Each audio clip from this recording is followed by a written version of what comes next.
మన మాటల్లో చెప్పడం కాదు, రెస్పాన్సివ్ గవర్నెన్స్ అని ప్రజలు అప్రిషియేట్ చేసే పరిస్థితి రావాలి.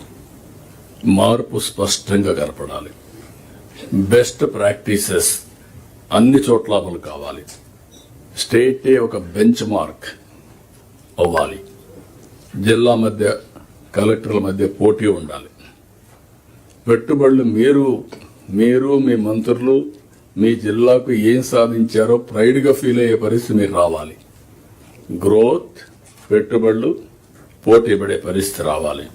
ఒకప్పుడు నేను మీ వెనకాల పడేవాడిని, మీరు అది చేయాలి, ఇది చేయాలి, ల్యాండ్ ఇవ్వాలి. నిన్న మొన్న చెప్పాను, మేము మిమ్మల్ని అడగడం కాదు, మీరు మమ్మల్ని అడగాలి.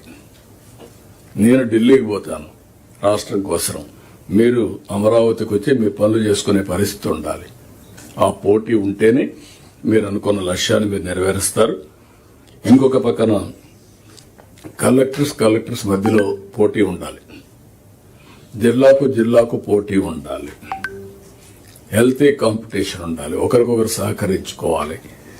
మీరు ఇన్నోవేటివ్ ఐడియాస్ తీసుకొస్తే అవి కూడా మాట్లాడుతున్నాం. ఆ ఇన్నోవేటివ్ ఐడియాస్ అడాప్ట్ చేయడమే కాకుండా మిమ్మల్ని మెంటర్గా పెట్టుకుంటాం మిగిలిన జిల్లాల్లో. ఆ విధంగా 28 జిల్లాల్లో 28 బెస్ట్ ప్రాక్టీసెస్ మీరు తయారు చేసి దాన్ని నర్చర్ చేసి నెక్స్ట్ లెవెల్కి తీసుకునే పరిస్థితి రావాలి.